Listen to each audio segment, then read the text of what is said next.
Hey everyone, it's Joy here for ReverseConfetti. Today I'm sharing how I added a little bit of Copic marker to an inked and white heat embossed background.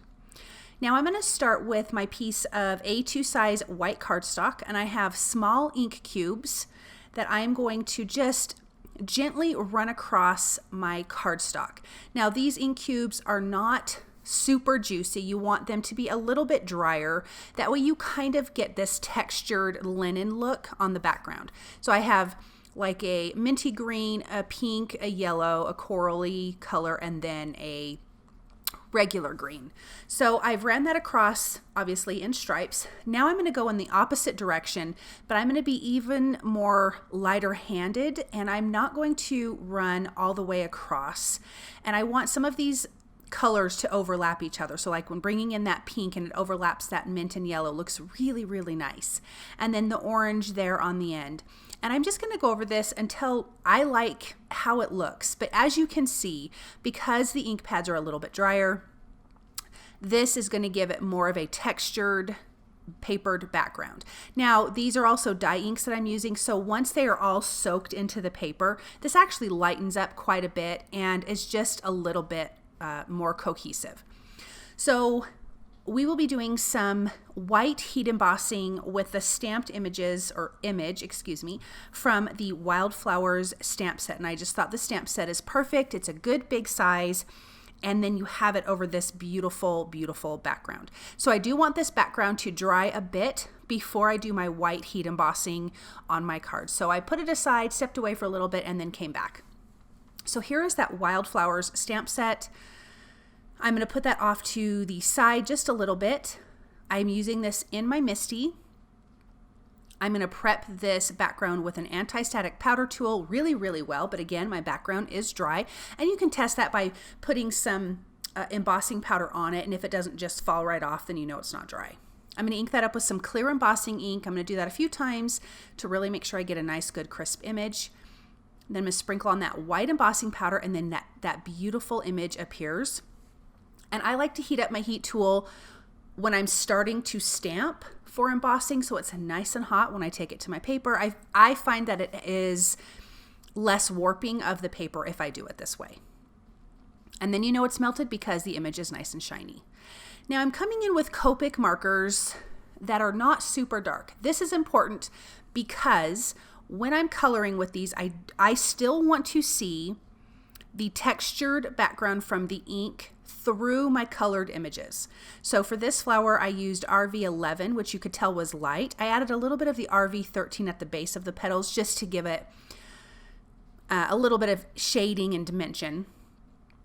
But the rest of the petals, I wanted to see this textured background through it. So it doesn't feel textured, it just looks textured. And as you can see now, the background has dried a ton and it really is cohesive and just absolutely gorgeous. I'm also not going to color all of these images. I wanted to leave some of them just the white embossing, and then the other ones I just kind of wanted to pop out the flowers. I left some of the leaves in the background. I'm using YRO2 and YRO1 to color some of these images, and then I'm bringing in a green. So orange, green, and pink. And as you can see, maybe you can see on screen that you can see through and see that inked background, which I think is just really, really pretty. Also, I like this idea of adding the Copic markers because it makes some of those flowers just really pop out at you. So you could do this anyway. You could leave it how it was and that would be just as gorgeous too. You could color all of the images and that would be beautiful. Or you can do what I'm doing and just color some of these images. And I'm not going to show all of the images that I'm coloring because they are some of the same colors, but we're going to bring in some beautiful greens here and get these leaves colored. I'm using YG63 and that's my darker color. I'm just adding a little bit of that darker color at the base. And then I can use the YG61 to blend that out. And you can see how fun those leaves are and how they just pop. So I'm going to color a few more leaves, and then this background is completely finished.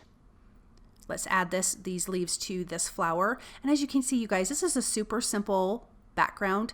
This is a great one layer card as far as this goes if you wanted to stamp a sentiment at the top, but I did pop my sentiment up with foam tape because I love the foam tape. So here is the sentiment that says good things are coming your way. I love this because it has scripty words and then just regular font words. I love that in a sentiment. I'm going to ink that up with some black ink because I want the black ink to pop against that whole colorful background. I'm just stamping that onto some white cardstock. I used my mini Misty to stamp that out. And I'm just going to trim that with my paper trimmer. I will add some foam tape behind that, and I'm going to add it at the top of the image there because I think it's a great placement. And I also did trim this down about 1/8 of an inch on all sides, and we will add this to a white A2 size card base. Again, this Wildflower stamp set is a fantastic stamp set. The sentiment is just absolutely gorgeous, and you can see here the finished product is just fantastic. What a great, fun floral image to color, and I really had a good time making this card. So I hope that you enjoyed it. Thank you so very much for stopping by and watching, and I'll be back soon with another video. Thank you.